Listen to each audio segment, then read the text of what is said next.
अधर्म है। महामहिम, ये क्रीड़ा तो केवल मेरे पुत्रों में प्रेम बढ़ाने के लिए है। युद्ध से अगर कुछ बढ़ा है तो बैर और शत्रुता, प्रेम नहीं। युद्ध से कभी किसी का भला नहीं हुआ। पांडवों के सत्कार तक सब ठीक है, परंतु युद्ध की अनुमति मैं कदापि नहीं दे सकता।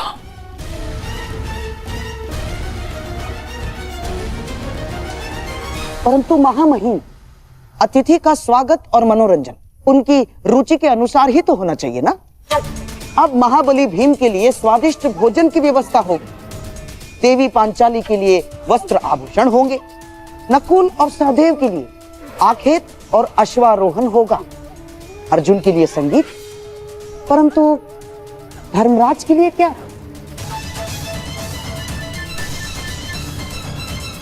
जिस सम्राट के सम्मान के लिए समारोह कर रहे हैं, उनकी तो केवल एक ही रुचि है, द्यूत, चौसर महाराज।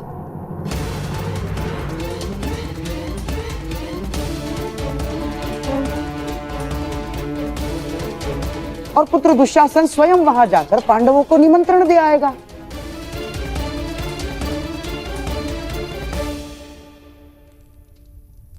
पांडव और कौरव साथ में खेलेंगे तो आपस का बैर भी समाप्त हो जाएगा।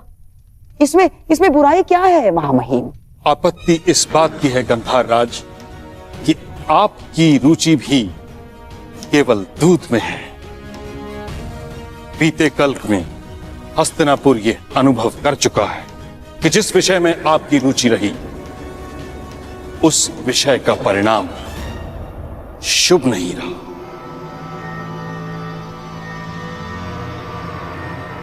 और दुशासन को दूत बनाकर भेजना मुझे एक और लक्ष्याग्रह का स्मरण करवा रहा है।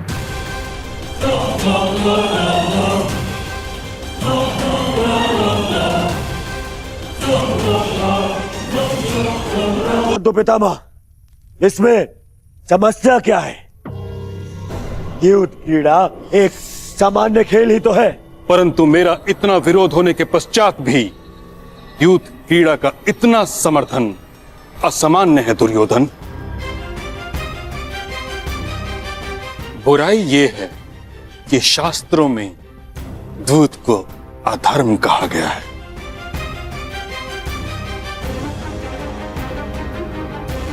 दुशासन युद्ध क्रीड़ा का प्रस्ताव लेकर नहीं जाएगा। बड़ी विचित्र बात है महामहिम, एक भूल को क्या जीवन भर नहीं भूलेंगे आप? प्रायश्चित का एक अवसर नहीं देंगे? ठीक है, यदि आपको मेरा दुशासन को निमंत्रण लेकर भेजना षड्यंत्र लग रहा है, तो आप धर्मात्मा विदुर को निमंत्रण लेके भेज सकते हैं।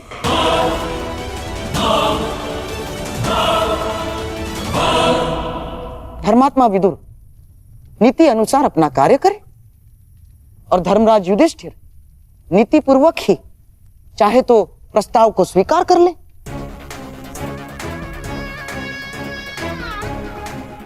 परंतु मामाश्री, क्या करें मेरे होने वाले सम्राट? देखो, हमारे मन में कोई मैल नहीं है, परंतु महामहिम भीष्म और तुम्हारे परम मित्र कर्ण को यह सिद्ध करने के लिए धर्मात्मा विदुर को यदि निमंत्रण लेके भेजा जाता है तो इसमें मुझे कोई आपत्ति नहीं है ना।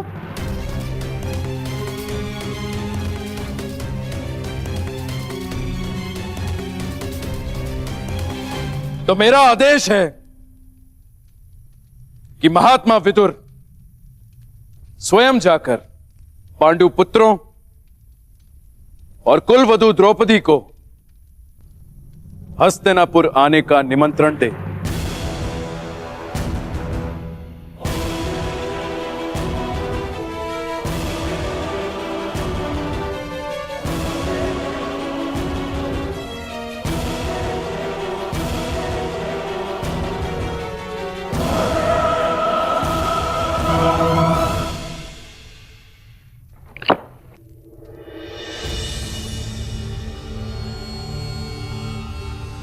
मामाजी, आपने स्वयं विदुर को वहां जाने को क्यों कहा? अब वो अवश्य युधिष्ठिर को द्यूत ना खेलने का सुझाव देगा ना, महात्मा विदुर यहां से हस्तिनापुर का दूत बनकर जा रहा है और वहां धर्मराज युधिष्ठिर उसका सम्राट बनकर स्वागत करेगा।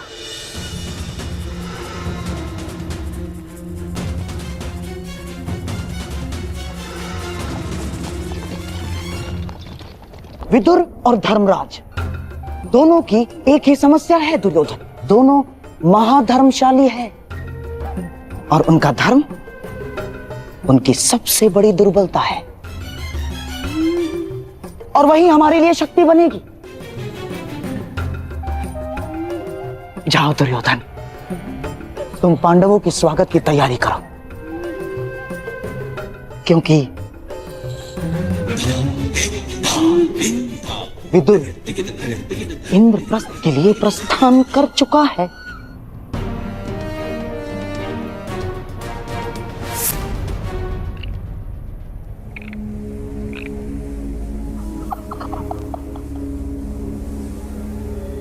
जब दो धर्मात्मा मिलकर बैठेंगे तो मंथन से केवल धर्म ही निकल कर आएगा।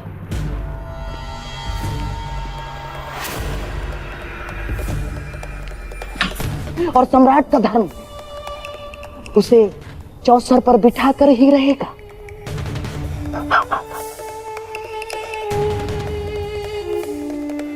क्योंकि सम्राट युद्ध और द्यूत के निमंत्रण को कभी अस्वीकार नहीं कर सकता ना। और इसी प्रकार हमारी योजना में कोई बाधा नहीं डाल सकता। इंद्रप्रस्थ में आपका स्वागत है अंगराज कर्ण।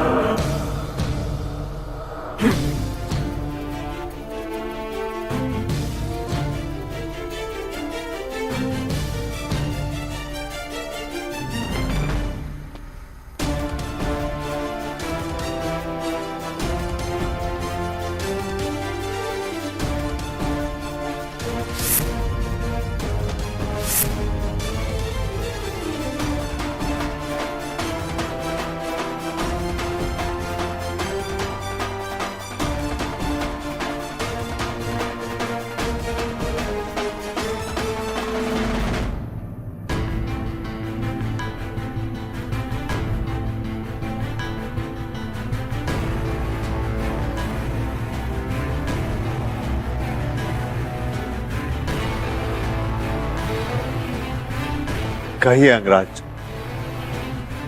आपके यहां पधारने का उद्देश्य क्या? मैं आपको सावधान करने आया हूं धर्मराज। शीघ्र ही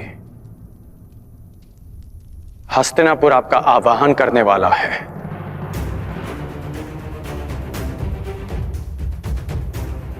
एक निमंत्रण आने वाला है।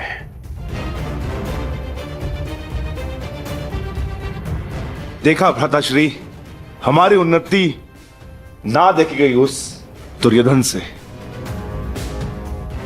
आपको सम्राट बनते हुए ना देख सका वो दुष्ट। इसमें संदेह कैसा?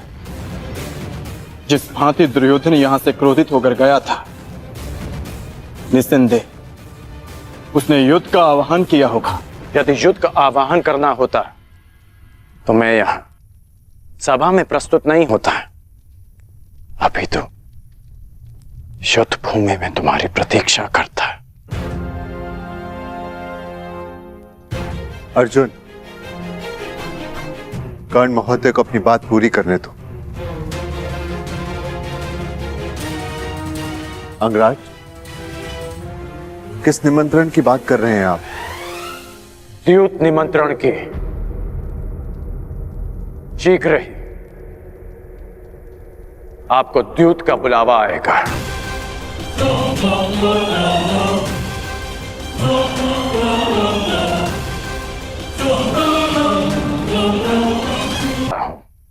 कि उस निमंत्रण को स्वीकार मत करना।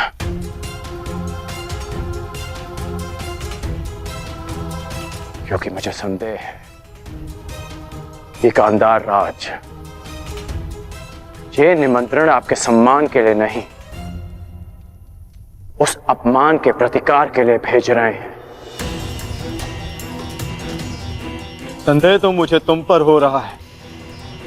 तुम तो हमें पराजित करना चाहते थे, फिर क्यों हमें चेतावनी देने आए हो? क्योंकि तुम्हारा शत्रु होने के साथ साथ मैं एक योद्धा भी हूं, जो तुम्हें युद्ध भूमि में पराजित करना चाहता है, द्यूत में नहीं। यदि योद्धा होने का इतना अभिमान है तो लक्ष्यग्रह के समय कहां थे? तब हमें सावधान क्यों नहीं किया?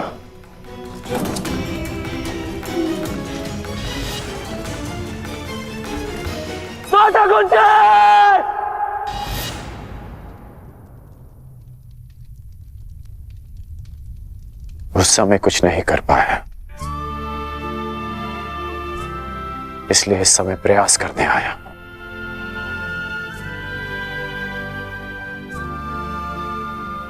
मेरा निवेदन मानिए, इस निमंत्रण को स्वीकार मत कीजिए। परंतु अंगराज, धर्म यह कहता है कि सम्राट युद्ध और द्यूत के निमंत्रण को अस्वीकार नहीं कर सकते।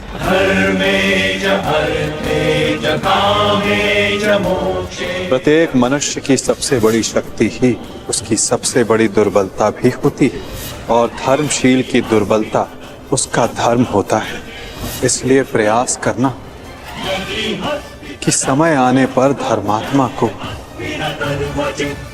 दुर्बल पड़ने से रोक सको। मैं कुछ निवेदन करना चाहती हूँ सम्राट। आपकी सबसे बड़ी शक्ति आपका धर्म है, परंतु इसे अपनी सबसे बड़ी दुर्बलता मत बनने दीजिए। अंगराज ने ठीक कहा, कोई भी जुआ उसमें अधर्म का वास होता है। आप मत जाइए। ठहरो पांचाली।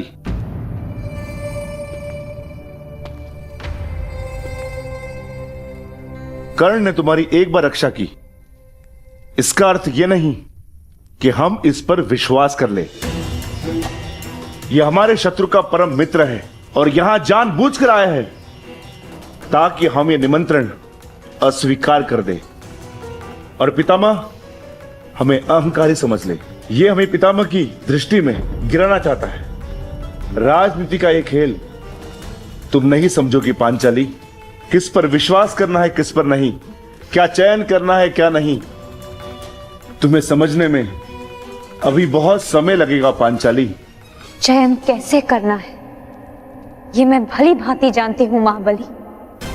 यदि मैंने कोई और विकल्प चुना होता तो आर्य अर्जुन के अतिरिक्त आप सभी इस समय सन्यासी होते।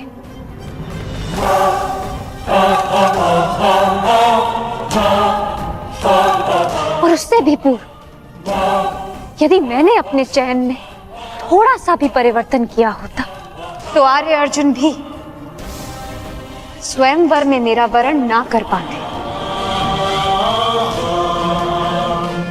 मनुष्यों की परख मुझे भी,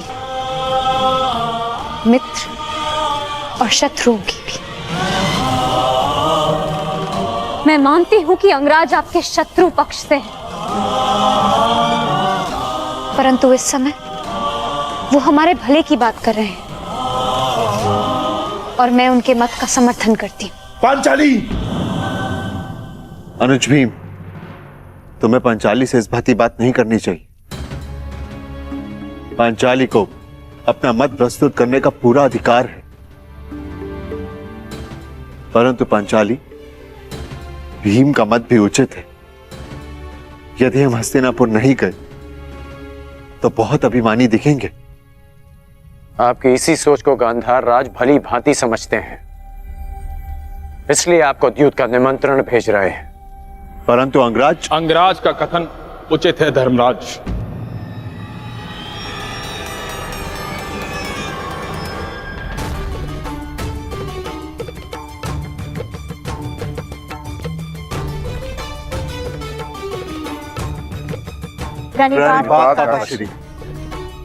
आयुष्मान भव। मैं वही निमंत्रण लेकर आया हूं जिसका वर्णन अंगराज कर रहे थे। मैं अंगराज का समर्थन करता हूं।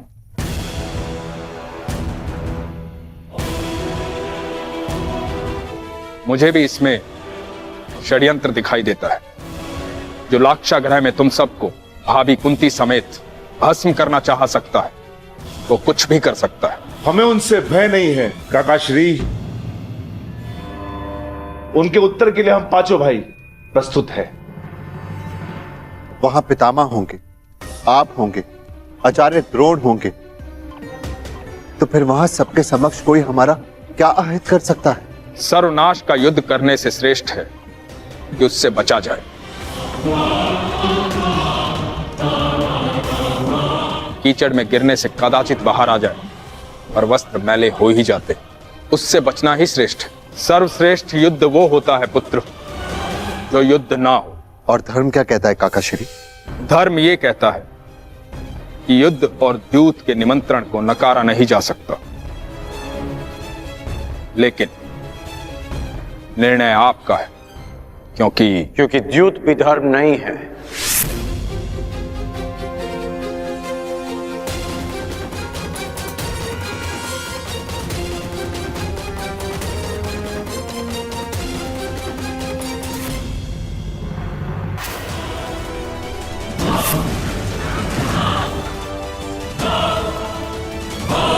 क्या हुआ मामा श्री? आप इतने क्रोधित क्यों हैं? क्या पांडवों ने द्यूत का आमंत्रण अस्वीकार कर दिया? नहीं दुशासन, पांडवों ने तो द्यूत का निमंत्रण स्वीकार कर लिया है, परंतु क्या मामा श्री? परंतु समझ में नहीं आता कि तुम्हारे भाई का परम मित्र कर्ण, इसे कैसे वश में करूं? जानते हो दुशासन, वो विदुर से पहले इंद्रप्रस्थ पहुंच गया उस युधिष्ठिर को यह समझाने कि वो द्यूत का निमंत्रण अस्वीकार कर ले।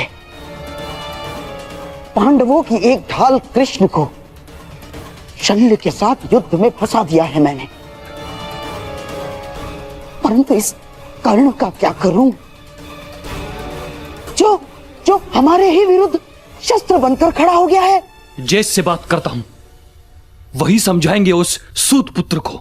नहीं दुशासन, नहीं ना। दुर्योधन ने यदि कर्ण से बात की तो वो रुकेगा नहीं, उल्टा उसे यह संदेह हो जाएगा कि हम द्यूत क्रीड़ा में कुछ करने वाले हैं, तो फिर से हमारे मार्ग में वो कांटा बनकर खड़ा हो जाएगा। तो आप ही बताइए मामा श्री, क्या किया जाए? मैं कुछ कर सकता हूं? अवश्य दुशासन, तुम जाओ और पांडवों के सम्मान और सत्कार की तैयारी करो। हमारे प्रिय पांडव हस्तिनापुर पधार रहे हैं।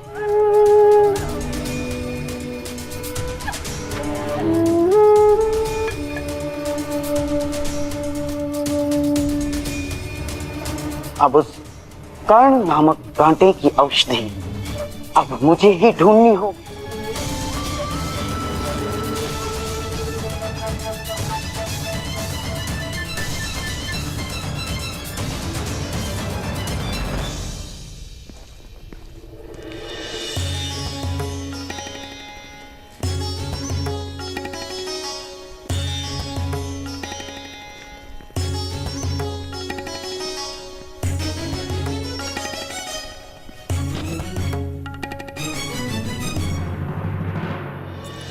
अरे वो गिर जाएगा।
विचित्र बात है, हमने खांडव प्रस्थ के सारे सर्पों को तो मार डाला है, या तो उन्हें स्थान छोड़ने पे विवश कर दिया,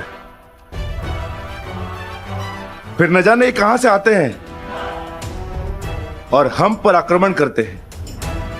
कोई बात नहीं भ्राता भीम, ये जब भी हम पर प्रहार करेंगे नाश पाएंगे।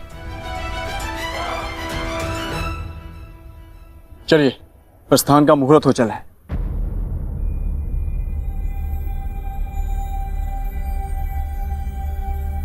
क्या हुआ पांचाली? अब तो सब कुशल है? नहीं आर्य अर्जुन, कुछ भी कुशल नहीं है।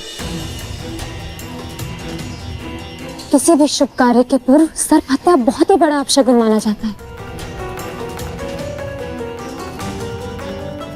मेरा मानना है कि हमें हस्तिनापुर की यात्रा टाल देनी चाहिए। जब तक हम 5 तुम्हारे साथ हैं, तुम्हें किसी भी बात से भयभीत होने की आवश्यकता नहीं है पांचाली। सब शुभ होगा। व्यू रचा जा चुका है सब। हमारे कर्मों का, हमारे शब्दों का फल हमारे समक्ष आने को। मैं आपको सावधान करता हूं कि उस निमंत्रण को स्वीकार मत करना, क्योंकि मुझे संदेह है कि गांधार राज ये निमंत्रण आपके सम्मान के लिए नहीं, उस अपमान के प्रतिकार के लिए भेज रहे हैं। चले, प्रस्थान करें।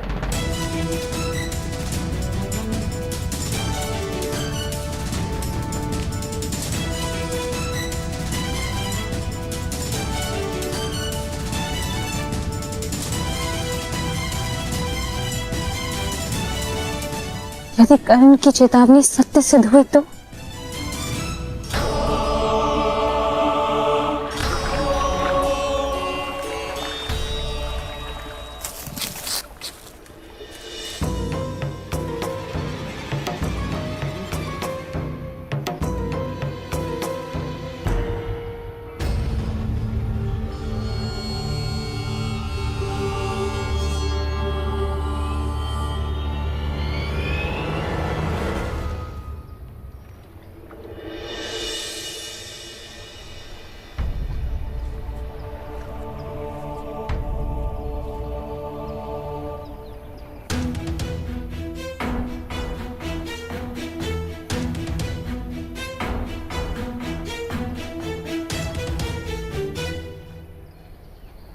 मैं जा रही हूँ कर्ण, परंतु जिस प्रकार एक दीपक के बुझ जाने से प्रकाश नहीं मरता, एक फूल के मुरझा जाने से उपवन नहीं मरता, उसी प्रकार एक सह्याद्री के तुम्हारे जीवन से चले जाने से तुम्हारी यात्रा समाप्त नहीं होगी।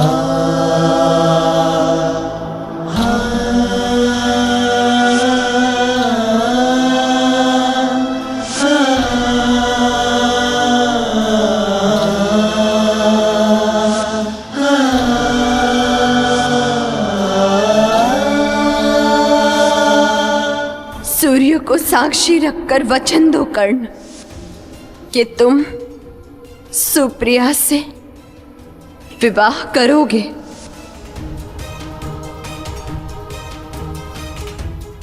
इस बार कुछ मत मांगना। मैंने जब भी कुछ मांगा है कर्ण, हमेशा तुम्हारा कुशल मंगल ही मांगा है, और इसी कुशल मंगल के लिए मैं प्रतिदिन सवेरे छुपकर तुम्हें आर्घ्य देते देखती थी।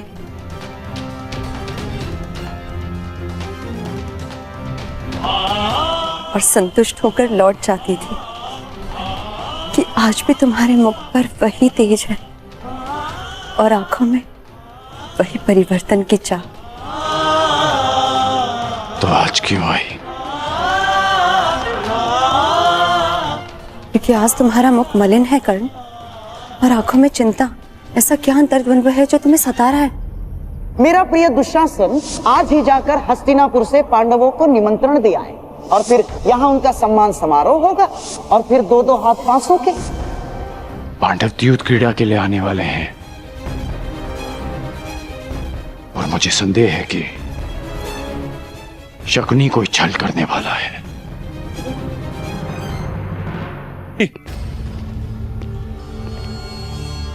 पांडव कुछ ही समय में हस्तिनापुर पहुंचने वाले हैं।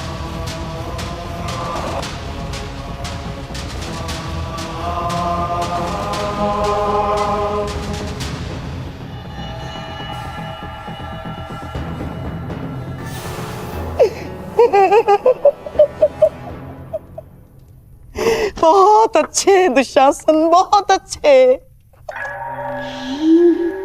कदाचित तुम नहीं जानते कि मैंने इस क्षण की कितनी प्रतीक्षा की है। परंतु मामाश्री, वो सूत पुत्र यदि द्वैत क्रीड़ा में उपस्थित हुआ तो? ना, वो सूत पुत्र कर्ण द्वैत क्रीड़ा में उपस्थित नहीं हो पाएगा ना। हाँ ना।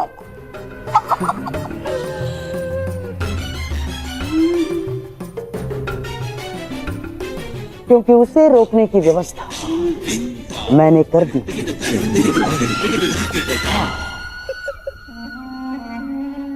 कर्ण,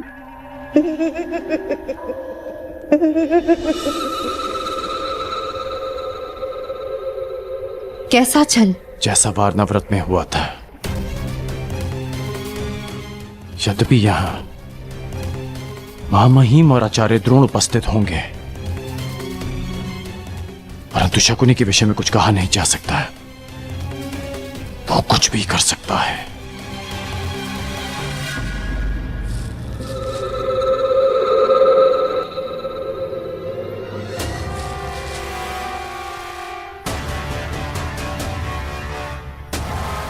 क्या हुआ कर्ण? ऐसा लगा कि कोई है।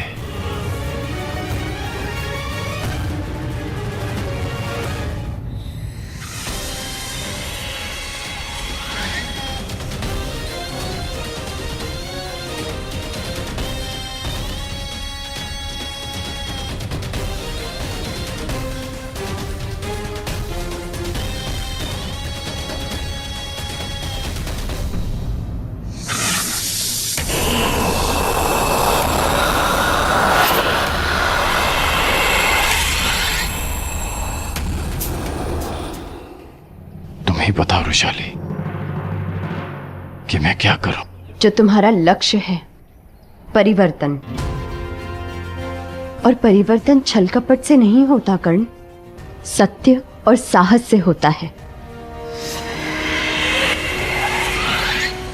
और कभी कभी इसका प्रारंभ अपनों से, अपने मित्रों से भी होता है। और यदि तुम्हें लगता है कि तुम्हारा मित्र कोई अनुचित कार्य कर रहा है, तो तुम्हारा धर्म है उसे रोकना, क्योंकि यही परिवर्तन की मांग है।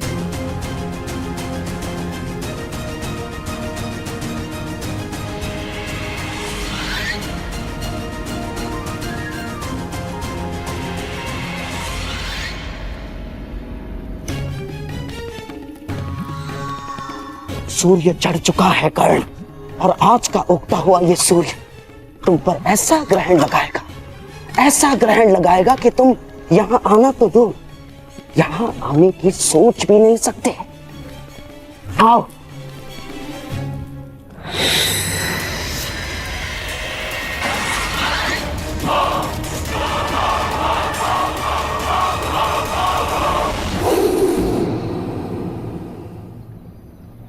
क्या हुआ? वो पुष्प देखो कर्ण, देखो उसे। जिस भांति ये कांटों के बीच रहकर भी सुगंध देते हैं, उसी भांति तुम्हें बुरे लोगों के साथ रहते हुए भी सत्य की सुगंध फैलानी है। प्रयास करने होंगे, तुम ठीक कह रही हो ऋषा।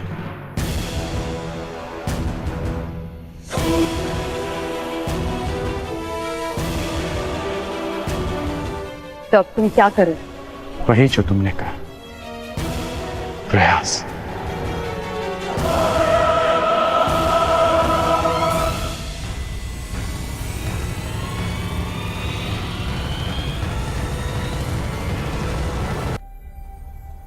प्रयास परिवर्तन का, सत्य की विजय का।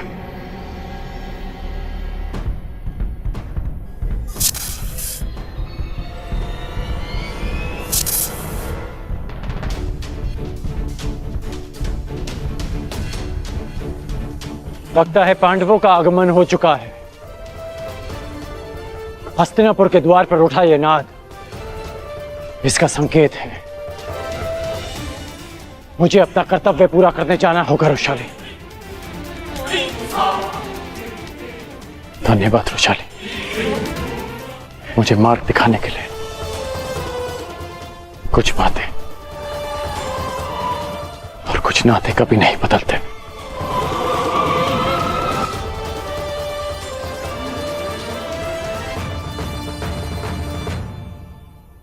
और कुछ बदल जाते हैं कर्ण।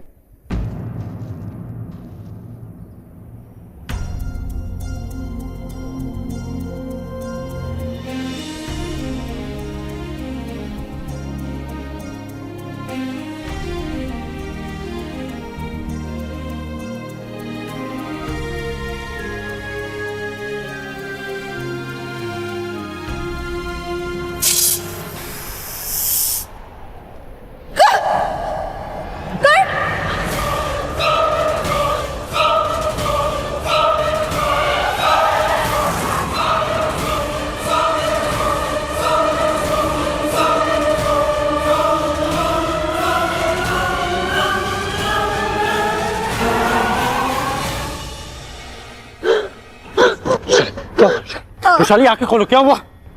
क्या हुआ?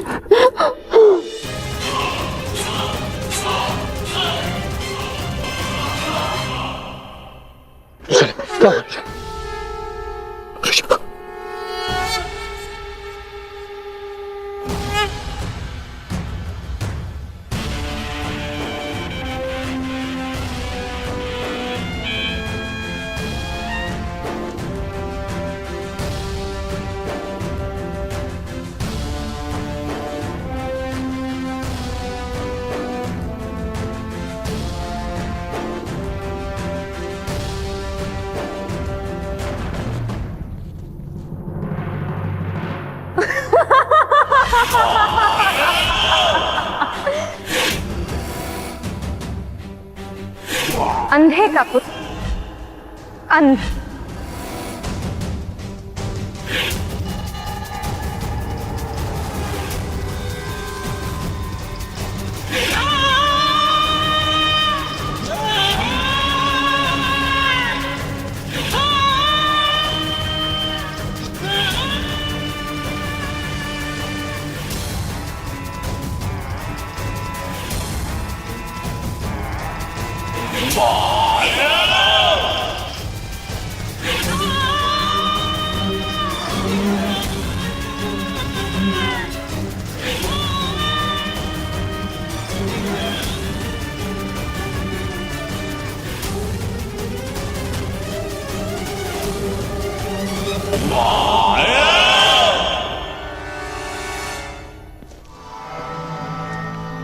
सही समय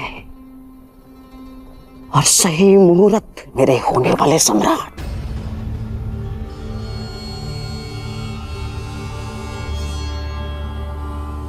मेरे पास पासे और इस पांचाली के पास कोई ढाल नहीं।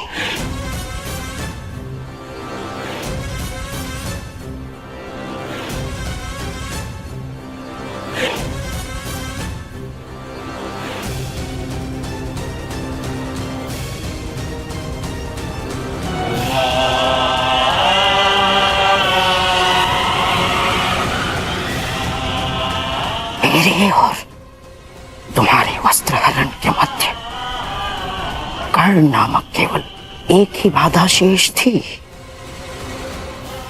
उसे भी मैंने दूर कर दिया है पांचाली।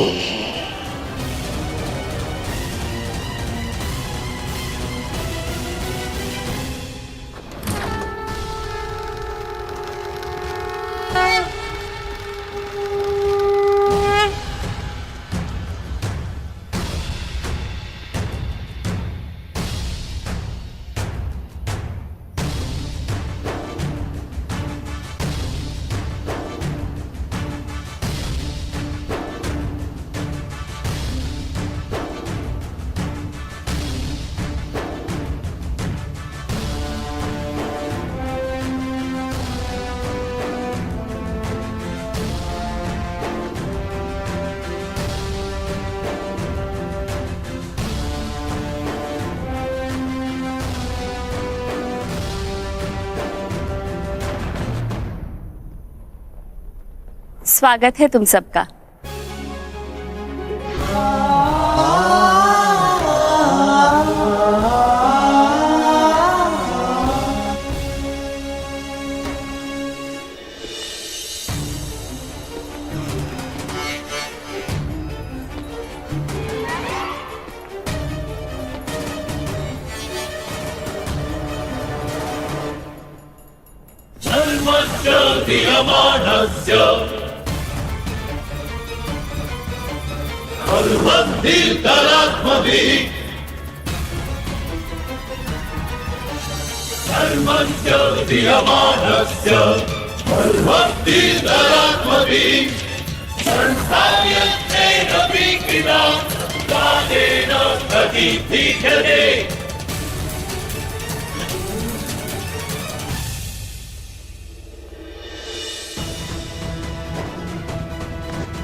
जितनी होती मेरी परीक्षा ले रही है,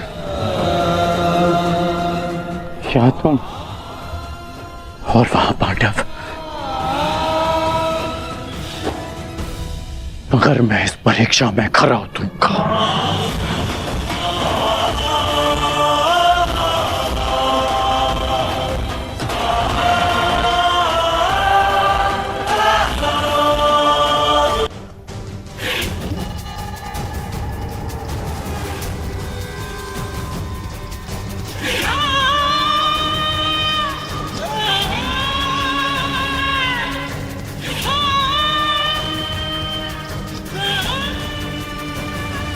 सम्राट, अन्य पांडव भ्राताओं और सम्राज्ञी द्रौपदी का हस्तिनापुर में स्वागत करता हूं मैं।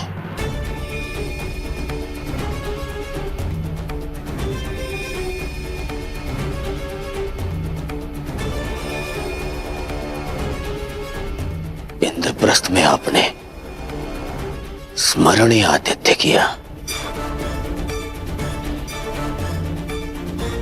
मेरा प्रयास रहेगा कि हस्तिनापुर का आपका यह प्रवास भी आपके लिए स्मरणीय हो।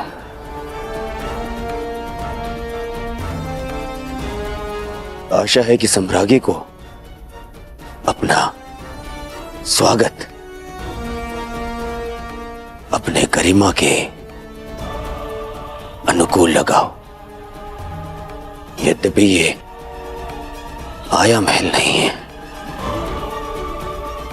परंतु सचेत रहिएगा, हर महल का अपना एक माया जाल होता है। वो जाल यहां भी हो सकता है।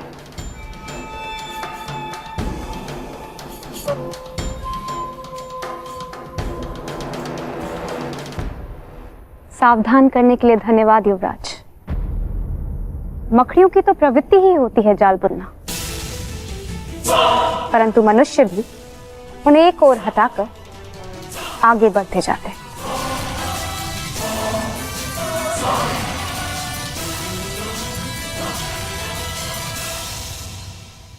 इतना गर्व, इतना अभिमान। देखते हैं इंद्रप्रस्थ जाते समय कितना गर्व और कितना अभिमान लेकर जाएंगे आप।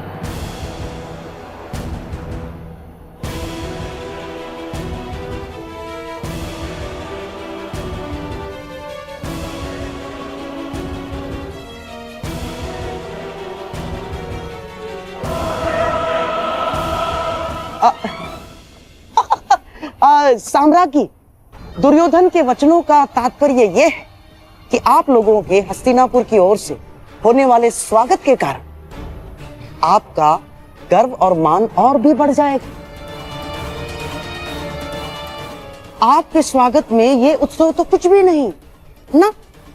भीतर चलिए, आश्चर्यचकित रह जाएंगे सारे के सारे।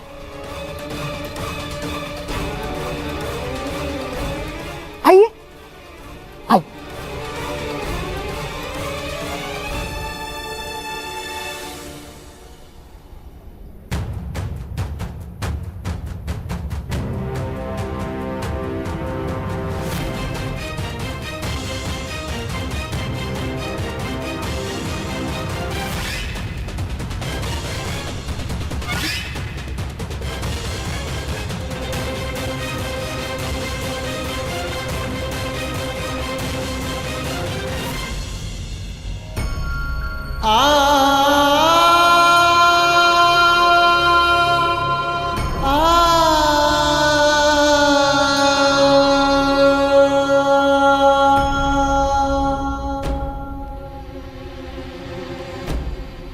आप ऐसे देख क्या रहे हैं?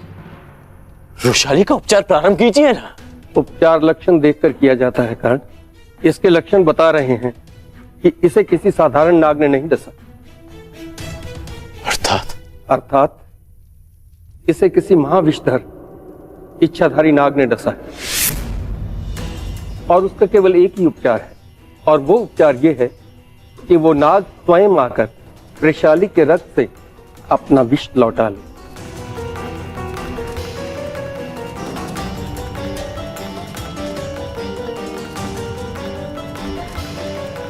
मैं 2 प्रहर तक वृषाली को जीवित रख सकता हूं। तब तक उस नाग ने आकर अपना विष नहीं लौटाया तो मैं कुछ नहीं कर पाऊं। यदि ऐसा है तो आज उस इच्छाधारी नाग को अपनी इच्छा के विरुद्ध वृषाली का विष हरना होगा।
वाह, अद्भुत।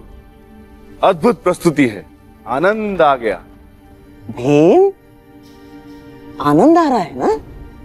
अभी तो बहुत आनंद आना शेष है। अगली प्रस्तुति जो तुम्हारे समक्ष होगी उसे जीवन भर नहीं भूल पाओगे तुम।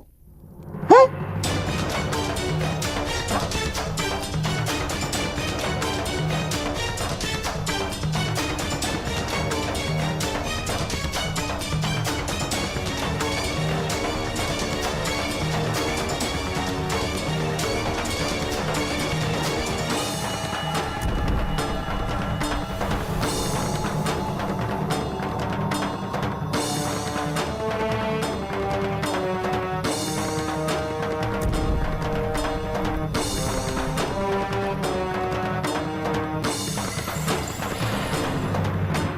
देखो पांचाली,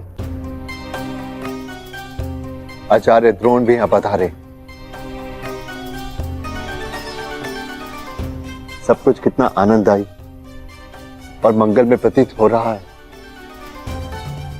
तुम व्यर्थ में चिंतित हो रही। हस्तिनापुर हमारा घर है।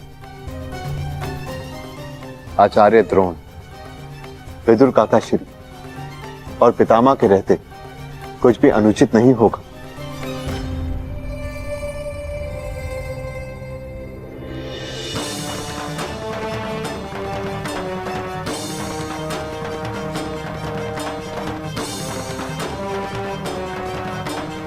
ये क्या है मामा? यहाँ पे पितामह कम थे जो आपने ये द्रोण को भी निमंत्रण दे दिया। क्यों किया मामा ऐसा? क्या करूं मेरे होने वाले सम्राट? महामहिम के साथ रहते रहते उनके कुछ गुण मेरे भीतर भी आ ही गए हैं। अब उन्हीं के भांति तुम्हारा ये मामा अपना प्रण पूर्ण करेगा।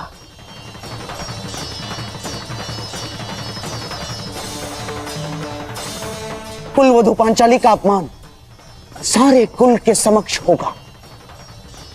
जितने भी पुण्यात्मा पांडवों के साथ रहे हैं आज तक, वो सब पांडवों का अपमान देखेंगे। और जिसने भी पांचाली के सर पर आशीर्वाद का हाथ रखा है, वो सारे हाथ बांधे खड़े रहेंगे और द्रौपदी का वस्त्र हरण देखेंगे।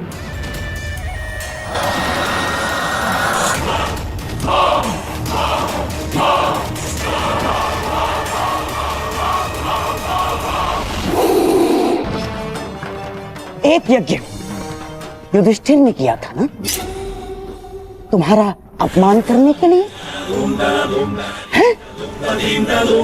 और एक यज्ञ करेगा तुम्हारा मामा,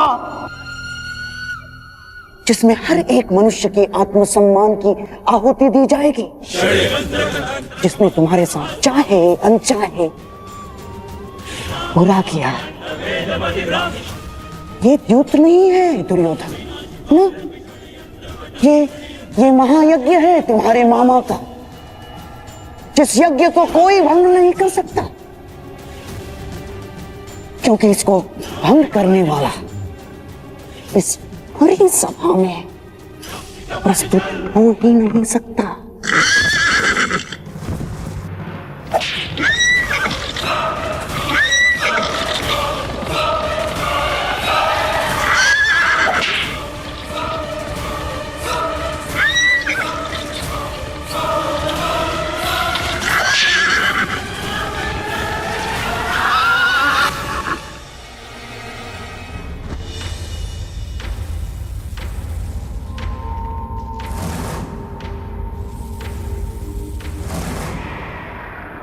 मैं आह्वान करता हूं कि जिस इच्छाधारी नाग ने वृषाली को डसा है, वो अभी इस समय मेरे समक्ष प्रस्तुत हो और चलकर वृषाली के रक्त से अपना विष हर ले। अन्यथा वो अपने नाश का स्वयं उत्तरदायी होगा।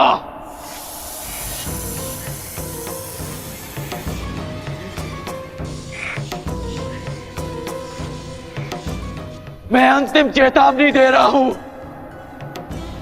अन्यथा स्वयं के साथ साथ वो अपने कुल के नाश का कारण भी स्वयं होगा।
आशा है कि सम्राट को अपने स्वागत में की गई ये प्रस्तुति भाई होगी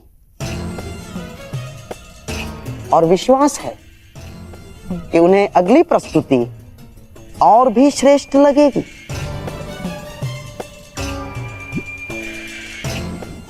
अब ना अर्थात मेरे कहने का तात्पर्य यह है कि सम्राट के मनोरंजन के लिए द्यूत क्रीड़ा का प्रबंध हो गया है और महाराज धृतराष्ट्र की यह मंशा है कि आप द्यूत भवन की ओर प्रस्थान करें।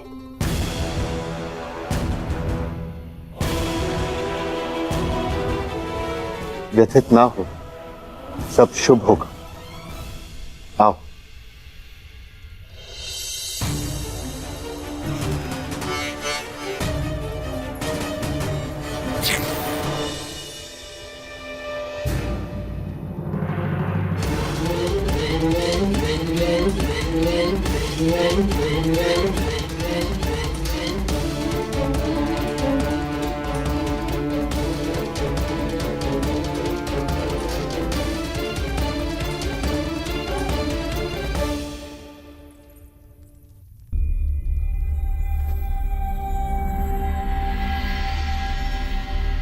ये क्या हो गया? अब ये वस्त्र पहनने योग्य नहीं। पुत्री,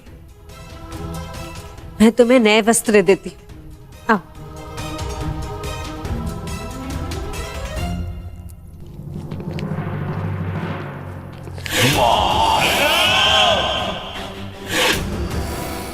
आज जितने चाहे वस्त्र दे दो, उसे सब हार लिए जाएंगे। आज सभा में वस्त्रहीन की गई द्रौपदी भविष्य में वस्त्र पहनकर भी कभी किसी से दृष्टि नहीं मिला पाएंगे।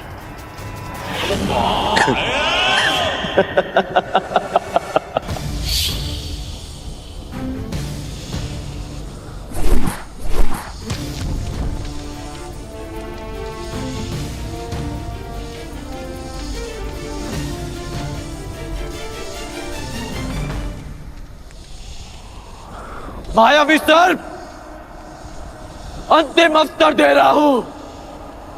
यदि तुम प्रस्तुत ना हुए तो मैं तुम्हारे सारे कुल की बलि चढ़ा दूंगा। संसार से सब जाति विलुप्त हो जाएगी।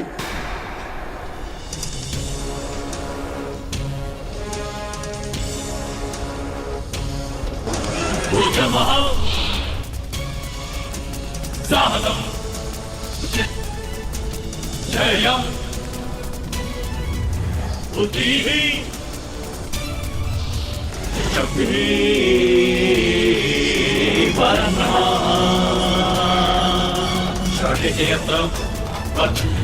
रुको धनुधारी,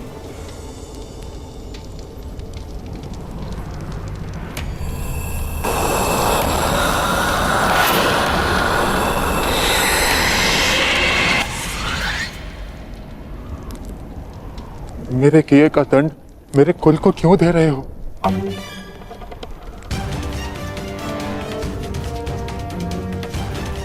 वैशाली को क्यों दंड दिया तुमने? अपनों की सुरक्षा की बात आई तो हृदय कांप उठा। ये नहीं सोचा कि जिसे डसा उसके भी कुछ अपने हैं। अधिक समय शेष नहीं, मेरे साथ चलकर वैशाली के रक्त से अपना विष हर लो,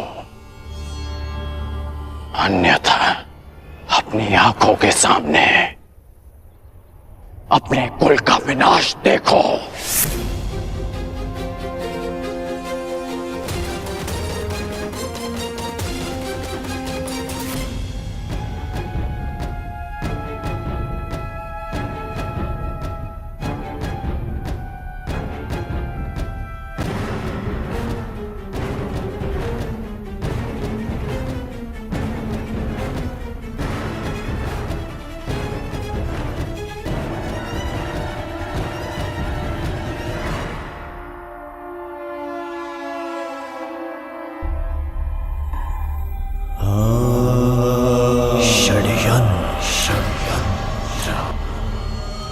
युक्ति युक्ति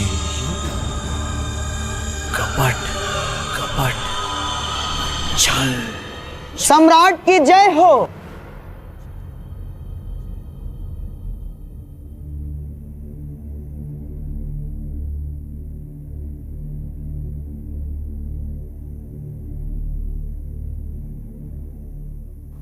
हस्तिनापुर की ओर से मैं शकुनी आपका स्वागत करता हूं।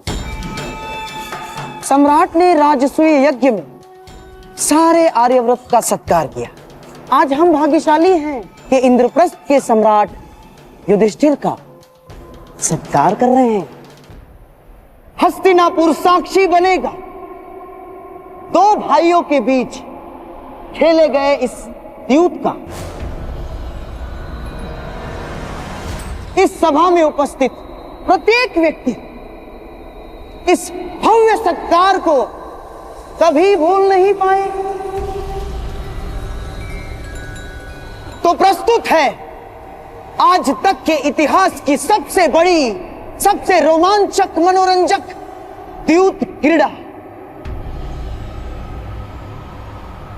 ऐसा खेल ना इससे पूर्व कभी खेला गया है, ना कभी खेला जाएगा। हम सबके जीवन का ये सबसे बड़ा खेल होगा।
षड्यंत्र तंत्र कमांत्र कमास्मम्